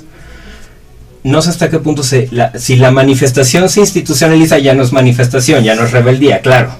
Pero también decir, tú puedes manifestarte 1 hora, 2 horas, miéntanos la madre a los políticos. Después de eso la gente también tiene derecho a transitar. O sea, tú tienes tanto tiempo, hazlo. Y como que fue muy ordenado incluso en Corea que estuve, te digo, no tuvieron que llegar y pegarse y mostrar videos de la gente sangrando y miren cómo me tortura la policía. Y la cultura. O policías, ¿no? Que arruinan todos el patrimonio. Sí. O policías igual, ¿no? Siendo víctimas. Fue ordenado. Entonces, aquí estamos viendo otra cultura, o sea, una especie de política comparada, legislación comparada de otra cultura que tiene en su ideología, no en el aspecto que la dijo Héctor, tiene su filosofía cultural, orden, disciplina. Sí tiene mucha relación con la autoridad, las culturas orientales, las figuras de la autoridad, los padres, abuelos y los ancestros son muy reverenciados, como incluso lo fue el México prehispánico, y algunos resabios todavía en el México de hoy, pero ya Pero menos. Sí, menos. Entonces tenemos otra, ¿no? O sea, otra visión del mundo. Entonces esa es la pregunta, ¿cuáles son los límites de la protesta? ¿Hasta dónde? ¿Cuándo o sea, y eso me lo decía un amigo mío que es PGR, que es agente federal, me decía, claro, están los grupos de vándalos, y ya decía también el punto de no reconocer si trae una cámara, trae una pluma o trae una piedra, estos pseudoanarquistas que van y empiezan a golpear a los policías, ¿no? Y se habla en muchos casos de represión a estudiantes, y en otros casos, me decía mi amigo, claro, si tú vas y le escupes a un policía, el policía te va a meter la macana, ¿no? Sobre todo si es federal. Todavía los estatales, los del distrito, son medio mensos, pero los federales es algo instintivo incluso. O sea, tú llegas y me escupes, ¿qué pasó? ¿No? Entonces aquí tenemos movimientos convergiendo supuestamente, quizá no en una sola idea, pero que empieza a degenerar. Empieza a degenerar desde lo que te dije de los maestros, los pseudoanarquistas, muchas cosas, ¿no? Luego, en toda esta vorágine de violencia, o sea, también tú sabes que ese día va a haber manifestación, vas como estudiante, quizá con buenas intenciones, pero sabes que va a haber incluso choque, y ahí estás, ¿no? Quizá en tu onda de protestar y que se vea y tomar conciencia, pero también cuando los policías vienen, también en un afán de defensa, llevándose a todos, que yo no estoy diciendo que se legitime, que sea legítimo, que arrasen, pero claro, el policía está en este pensamiento que hacemos al principio. El policía ya ve asesinatos diarios, o los federales que están contra los narcos, o sea, es gente ya que ya no entiende, ya no diferencia. Entonces te ven por ahí, va a arrasar, ¿no? Entonces a veces también quizá aquí se implica la prudencia, la frónesis griega, ¿no? ¿Hasta qué punto puedo protestar? ¿Hasta qué punto voy a arriesgar la vida? ¿Hasta qué punto puedo decir? ¿Hasta qué punto puedo condenar? O simplemente decir, pues yo me arriesgo el físico, ¿hasta qué punto me puedo quejar? Claro. Déjame hacer un breve paréntesis, porque, gracias, no he leído este mensaje de Yolanda López Gutiérrez de Puebla, ella siempre está muy atenta del programa. Dice, felicidades por el programa, un tema interesante y de actualidad. Además, son personas muy preparadas. Un abrazo desde Puebla. Lo dice una persona que está dedicada a la educación por toda su vida, desde kinder hasta posgrado. Gracias, Yola, porque cuando hay participación, a ver si me ve por ahí Isabel, ¿tenemos chat? ¿Quieres ver, por favor? Perfecto, muy bien, gracias, muy bien. Ahora, de todo esto seguramente encontramos cosas buenas y cosas a lo mejor no muy buenas. Podríamos hablar de qué ha sucedido positivamente con toda esta movilización de jóvenes, de maestros, de sindicatos. Vamos, hay muchas manifestaciones. ¿Puedo hacer solo un paréntesis? Adelante, sí, por favor. Nada más termino mi comentario diciendo, por ejemplo, yo estoy tomando mucho la reforma educativa. La reforma educativa, desde mi punto de vista, desde mi análisis, está mal formulada, porque solo ataca uno de 3 sectores, que es el de los profesores. Deja de lado la institución y el sistema educativo, ¿no? Ponía un profesor, un doctor del Colegio de México, decía, es como si tú tienes un chofer mal vestido, igual y no muy bueno, que tiene un camión muy malo y que va en una carretera llena de baches. Sí. Y la reforma educativa, que parece más una reforma laboral, como se ha dicho muchas veces, cierto, sí. Parece ser que solo dice, bueno, que el chofer se ponga corbata, le damos un cursito de manejo, pero el camión sigue siendo del año del atole, y no se pavimenta, no se arregla la carretera. Entonces, de todas formas, no te va a funcionar. Claro. O sea, va a seguir habiendo un mal transporte. Entonces está mal formulada desde muchos puntos de vista, eso también queda claro, y que los profesores reaccionen a partir de eso también queda claro. O sea, hay una legitimidad en su reacción, ¿no? Si uno se siente agredido, al menos lo primero, si no la violencia, antes de la violencia está la protesta, justamente como ese medio de canalizar este impulso, de decir, están mal las cosas. Ahora la pregunta fue, ¿hasta dónde? ¿No? Límites, alcances, virtudes, vicios. Esa Claro. es la pregunta. Mira, creo que hay una parte muy importante de todo esto. Por la experiencia que uno ha tenido durante muchos años, yo tengo 66 años, entonces he visto muchas cosas. Manifestarse tiene un impacto momentáneo, temporal, como tú has dicho. Sí. O sea, sí, ya, se manifestaron, vamos, fue motivo de noticia, pero hasta ahí. Pero si se requiere un cambio, entonces vienen las propuestas. Las propuestas para poderse sentar con alguien, del otro lado, pues seguramente las autoridades, que estén dispuestas a escuchar y revisar las propuestas de los grupos sociales. Sí, adelante. De hecho, bueno, hay varias cosas que menciona Lyman. En unas sí difieron en gran medida. Otras cuestiones son, hay que enseñar, creo que hay que aclarar varios puntos al respecto, ¿no? Algo que mencionaba, que mencionaba acá la compañera, era precisamente la cuestión de la violencia. Hasta cuáles son los alcances de la violencia. Yo creo que habría que distinguir entre la violencia física y lo que es violencia física a agresión física, que es precisamente en lo que yo no estoy de acuerdo. Pero también existe la violencia simbólica, a lo que yo sí apruebo precisamente, porque es jugar precisamente con un dilema, es jugar con estas contradicciones que se manifiestan tanto en los discursos políticos como en los discursos culturales o artísticos. Un ejemplo de ello, por ejemplo, el colectivo Los Ingrávidos, que yo le mencionaba hace rato, es una manifestación artística de corte violento. Lo que está destruyendo es precisamente la propaganda que nos está haciendo la televisión. Por eso era de construir un discurso, destruir el discurso y cambiarlo a otro lenguaje, modificar su lenguaje, y para que el perceptor, el que está viendo totalmente, cuando vea aquel comercial, no se vaya con esa idea de que no estamos vendiendo a México. Claro, utilizan ciertos términos, vuelvo a decir, como contratos de utilidad, pero habría que analizar semánticamente, quiero decir, el significado a qué refiere sus contratos de utilidad y en qué marcan la diferencia precisamente con un consorcio directo con empresas privadas, ¿no? Otro punto que menciona es es un poco en cuanto a la cuestión de la violencia tanto simbólica como la violencia física, ¿no? Sí. Que es donde ya entran los límites de la tolerancia, de lo que podemos decir tolerancia o justicia social. Otra cuestión que mencionaba era la cuestión de, creo que ahí hay que tener mucho cuidado cuando se habla de la CENTE y del CENTE, porque una es el Sindicato Nacional de Trabajadores de la Educación y otra es la Coordinadora Nacional de los Trabajadores de la Educación. Los que ahorita se están manifestando es la Coordinadora Nacional de los Trabajadores de la Educación. La corriente democrática del sindicato. Fíjate, aquí me lo platicó Alfredo, este profesor, que uno de los dos que estuvieron aquí la semana pasada, dice, mira, y nos enseñó aquí públicamente su credencial, dice, yo pertenezco al CENTE, pero dentro del CENTE se generó una corriente democratizadora para cambiar las cosas, y por eso surgió la Coordinadora Nacional de Trabajadores de la Educación. Sí, he dicho, porque una es era la del Bester Gordillo y otra es la actual. Exacto.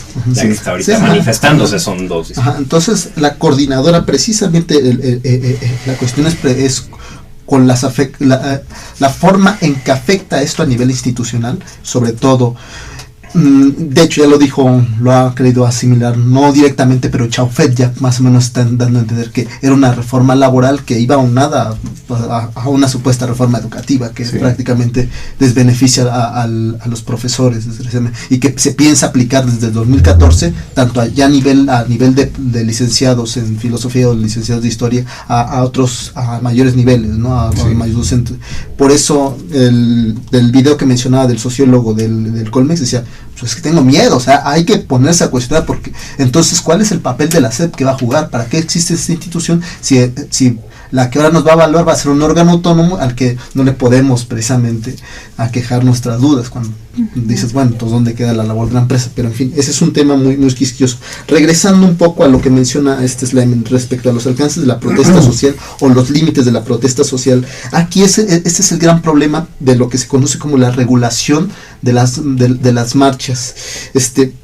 Y quede claro que no es lo mismo. Algo que me llamaba mucho la atención es hasta qué punto podemos llamar regular o limitar, o sea, porque parecería ser que es en términos de decir regular también va maquillado una cuestión de limitar las protestas civiles y precisamente afectar al que se manifiesta. Aquí el impacto, uno diría, bueno, es que no se gana nada, bueno, o hay que generar propuestas, o hay que generar escritos. Precisamente desgraciadamente muchas veces desconocemos el marco jurídico, y el decreto por el que se expide la Ley de Manifestaciones Públicas para el Distrito Federal y se derogan diversas disposiciones de la Ley del Transporte del Distrito Federal expedida en el 2006, lo que dice es una serie de artículos por lo menos en el DF, de cómo es que se deben de presentar los manifestantes y de qué manera tienen que operar. Existen documentaciones que manejan ciertos escritos y que dicen, mira, vamos a tomar tal o X o Y lugar, bajo tal o tal condiciones, bajo X o Y posturas.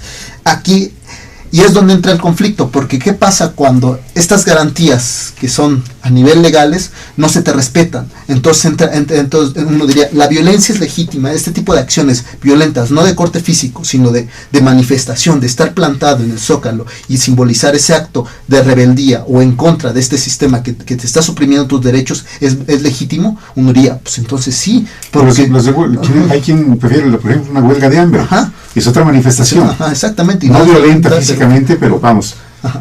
Ahora, yo por eso decía, hay que romper el miedo, porque precisamente lo que sucede con los manifestantes es que vete con cuidado, claro, hay que ir con cuidado, pero el problema es que no podemos estar con el miedo, porque también tenemos que tener claro que la labor de una autoridad pública, en este caso de un policía, es distinta a la de un civil, hasta en los militares, y ellos lo saben. O sea, por ejemplo, los militares son consideradas armas blancas, y uno de los requerimientos es que ninguna reunión armada tiene derecho a la deliberación.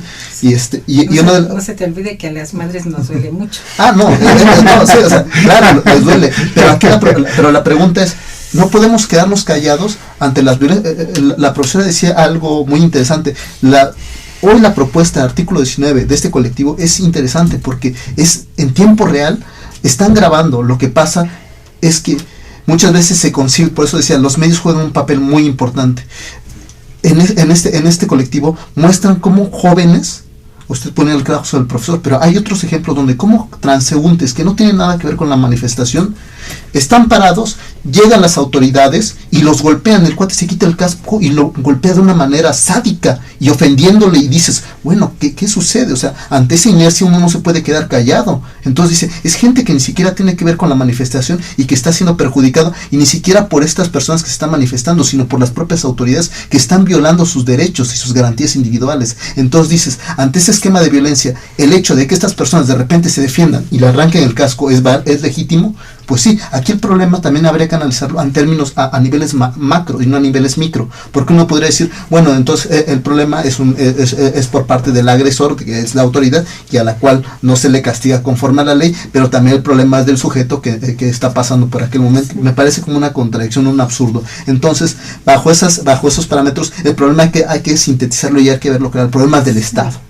El problema radica en el Estado, porque el Estado debería de garantizar la educación, y esa educación, por eso yo soy de los que pienso que la educación es un bien a largo plazo, y el hecho de que se quiten, ahora sí, que incentivos económicos en la educación desfavorece a la sociedad mexicana, y sobre todo a una sociedad que tiende que estar capacitada para poder desarrollarse más ampliamente. Entonces aquí la cuestión no es de que el joven vaya a buscar la violencia, es que desgraciadamente bajo esos modelos, como decía, claro, yo no niego la idea de que existan infiltrados, yo lo viví y yo sé que hay gente que se infiltra dentro de los movimientos, sí, y que va. Ahora, tampoco puedo generalizar que toda esa gente que va marchando, o grupos supuestamente anarquistas, que el anarquismo responde también a una ideología, son meramente violentos. Hay también personas o jóvenes que entre su delirio, su poca conciencia de acción social o colectiva, agarran una piedra y la avientan y afectan a terceros. Sí, también sí, no soy, pero creo que es una minoría, hablando honestamente, creo que es una minoría que sí que no concibe esta idea clara. Lo que sí es más claro es que sí hay grupos de choque, hay gente que se infiltra dentro de los movimientos para precisamente desfavorecer estas manifestaciones que exigen derechos legítimos, ¿no? Muy bien. Sí, estamos en la parte ya final, y yo quisiera pedirles, si pudiéramos cada uno de ustedes poder hacer un resumen de todo esto, de lo que se ha estado hablando, y si hay cosas positivas, decirlas. Sí. O si todo está negativo, No. que no hay solución, pues también No, decirlo. creo que no. A ver, Creo empezamos que es contigo. un momentum, esta palabra me gusta mucho porque te abre posibilidades de integrar de alguna manera este prisma cultural, este prisma social que tenemos, ¿no? Si retomamos el punto de partida que son las reformas sociales, justamente una de las ideas básicas que a mí me ha gustado como retomar para educar, lo que decía Tere, es que en algún momento tú tienes que educar a una generación que entienda lo que es un contrato social. Si esta generación que está tratando de crearse criterios, que está tratando no solamente, yo les he dicho a mis alumnos, ustedes son intelectuales en formación. Si la palabra te pesa mucho, piensa por qué. Pero es cambiar de paradigmas, quitar lo apático de este estigma de que ser joven implican menos aciertos, menos certezas que compromisos.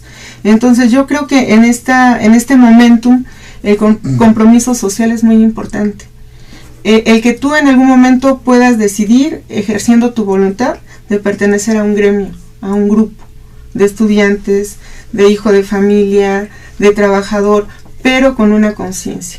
Ahora, una parte fundamental que a mí me gustaría retomar es que la gestión social te da justamente el integrar todos estos proyectos, tanto personales como proyectos nacionales, ¿no?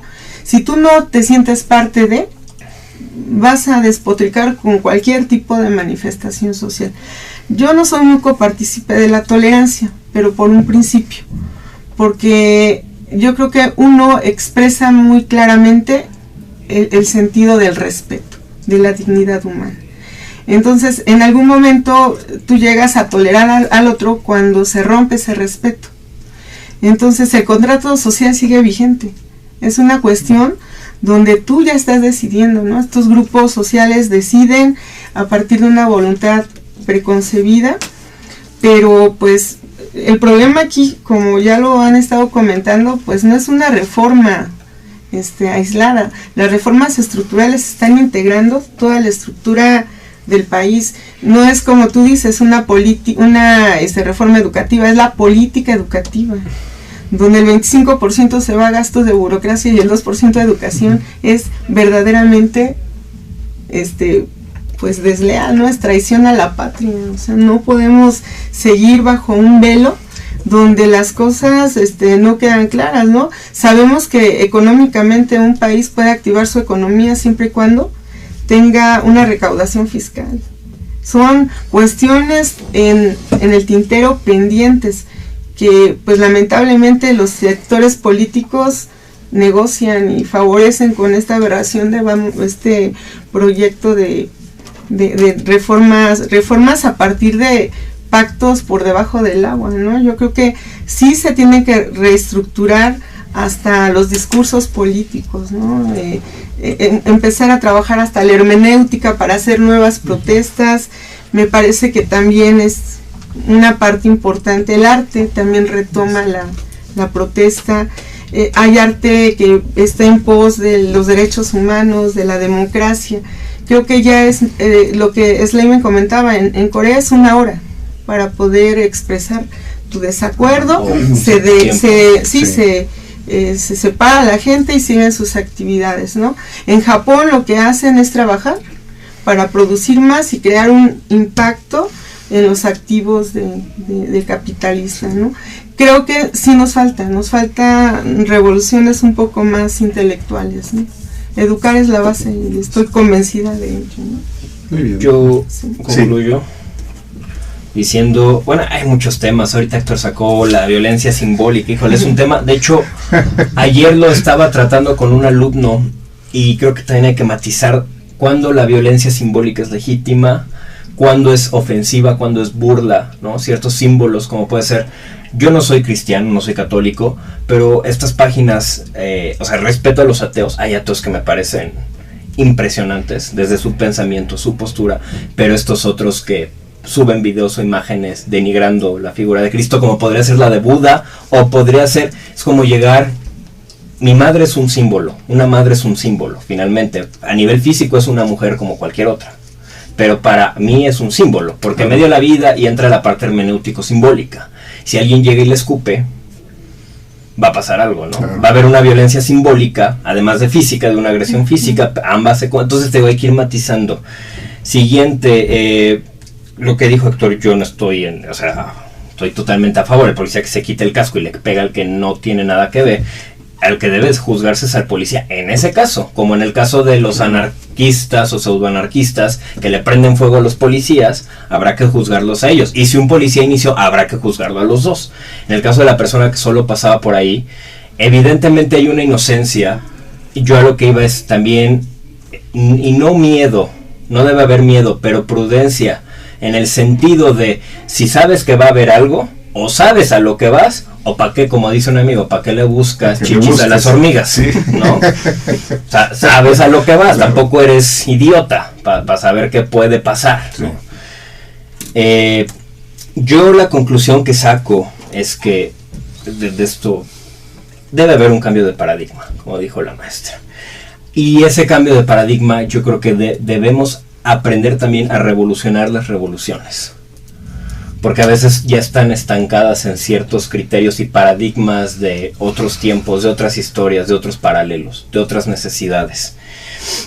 Se hablaba del arte, y aquí lo tengo apuntado, la ciencia, ¿no? A veces creo, o sea, una revolución científica, como puede ser la de Einstein, u otras, pueden impactar más, quizá más al mediano o largo plazo, y eso lo dice el propio Adorno, que a veces una manifestación con pancartitas y eso, ¿no? O sea, o el movimiento gay van con sus pancartitas, y claro, la gente poco a poco puede comenzar a verlos, que tienen voz, que tienen voto, que son personas, que son sus hijos, pero también debe haber algún teórico, incluso Foucault lo hizo en su momento, que a partir de una revolución intelectual pueda aportar algo a mediano o largo plazo, un cambio de paradigma total. Yo en ese sentido, las manifestaciones ayudan, por supuesto, pero debemos buscar otros instrumentos. Así es, sí. Yo planteo mucho, esta es una idea, no diré que es mía, pero la he estado manejando, que es la de microrevolución, en lugar de macrorevolución. La manifestación de los maestros, como te dije, a Peña, Slim, Azcárraga, les viene y les vale. El que vayan los del 132 y les cierren Televisa y TV Azteca un día, les viene y les va. Les quitarán algo de dinero quizá, podrá haber cierto impacto, pero creo que es menor, desde mi punto de vista es menor el impacto. ¿Cuál es un impacto mayor? Y es una microrevolución. Si la gente agarra y en su casa apaga Televisa, apaga la tele, deja de ver Laura Bozzo, no. Muchas de las microrevoluciones hoy tenemos medios como las redes sociales, que a partir de ahí se pueden generar. Pero hay otras. Si te están subiendo el precio de la tortilla, o de la carne, o de la gasolina, y toda la gente se uniera y dejara de consumirlo un mes, creo que podría haber o sea, finalmente los productores dirían, oye, no nos la van a consumir hasta que le bajen. O sea, incluso es una lógica del mercado, ¿no? Es a veces conocer a tu enemigo, el mercado, el capitalista, el burgués, el imperialista, el político autoritario, lo que sea, y a partir como de una psicología inversa, o sea, darle, ¿cómo le dicen? Darle una sopa de su mismo chocolate, algo así, ¿no? Entonces, esa sería mi conclusión. Muy bien, hemos llegado al final del programa. Sabemos que el tema da para mucho. Entonces, yo espero, además Esmeralda, sí, que... No. Una conclusión de... ¿Sí? ¿Nos das? Ok. Bueno, a ver, conclusión, sí, por favor. 5 minutos. Pues, así entrada, pues a favor de las marchas, a favor de la manifestación. Tenemos que romper vuelvo a reiterar, tenemos que romper estos dogmas. La pregunta es, porque la cuestión es, ¿cuántos muertos necesitamos tener enfrente? 1, 2, 3, 20, 100... miles, para darnos cuenta que efectivamente hay violencia en nuestro país? ¿Cuánta gente pobre necesitamos tener delante de nosotros para darnos cuenta que hay pobreza en México y decir efectivamente es el momento de levantarnos y generar protesta? ¿Por qué no prevenirlo antes? Ese es el síntoma, que quitémonos este velo de la ignorancia que precisamente nos han impuesto los grandes corporativos televisivos, sobre todo Televisa y en parte de la Azteca, que nos imponen una ética, en otras palabras, visualizar lo invisibilizado, y esa es la razón de por qué en ocasiones X o Y protesta es una toma simbólica, como en el caso de Televisa, para decir, mira, este es el enemigo, ahí está, poner el dedo en la llaga y decir, mira, aquí está el problema, para que posteriormente entonces la gente pueda ver, a partir de los medios alternativos como los hoy presentes, que existen otras formas de darse cuenta de lo que está pasando. Y claro, yo también estoy de acuerdo en que hay que generar un nuevo discurso. A mí me gusta mucho este llamado a la estética política, precisamente hacer un arte de la política, porque lo que decía un pensador francés, Jacques Rancière, dice que precisamente el arte, que es arte, tiene que ser por ende político, porque solamente en el arte existe el disenso y en la política se genera lo mismo. Entonces creo que más allá de eso, este tipo de manifestaciones siempre va a perjudicar a X o Y sector, y entre más, desgraciadamente, parece que la lógica del PRI, llegó el mismo PRI, porque es el mismo PRI de siempre, es precisamente incrementar los límites de agresión y suprimir más esto para que la gente no se pueda unir en colectivo, tratar de eliminar los esquemas colectivos, ¿no? Entonces yo cierro con eso. Entonces es una invitación a apostarle, claro, a nuevos modelos políticos a partir de corte estético, culturales, pero coincidiendo con la profesora, a partir de incentivar la educación. Creo que es eso. Tere, ¿tú quieres decir algo para cerrar el programa, Tere? No es mucho, es poco, nada más. Chicos, los admiro mucho, hacen cosas buenas, pero nada más acuérdense que tienen familia en casa y que siempre los están esperando. Bueno, Yo soy una ciudadana nada más común y corriente, una madre, y yo hablo como madre. Yo me imagino que sus mamás han de estar igual, o sus abuelos, sus abuelas. Cuídense.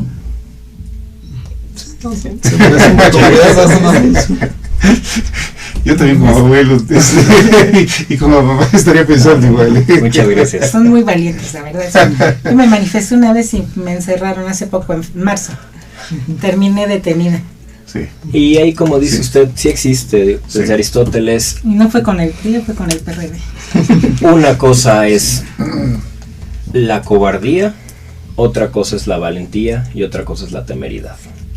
No, hay que aprender también, y ahí entra la prudencia, lo que decía, claro. Aprender a diferenciar la temeridad de la valentía. Claro. Y esta a su vez de la cobardía. O sea, no se trata de ser cobarde y de tener miedo y de quedarse en su casa y, ay, es que me van a pegar, pero tampoco se trata de ser temerario. Exacto.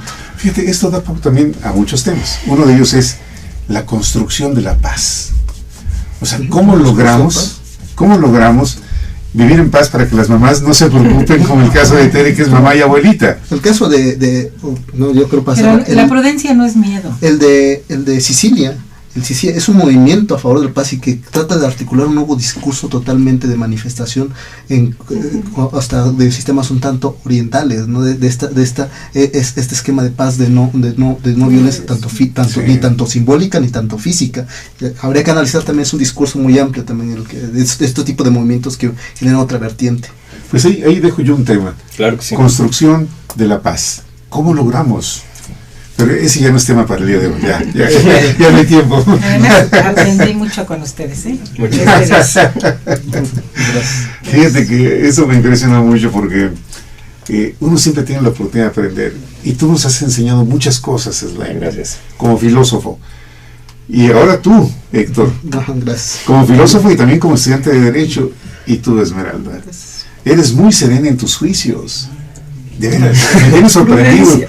Sí, eres muy analítica y muy serena y dices cosas relevantes. Sí, gracias. No, al contrario.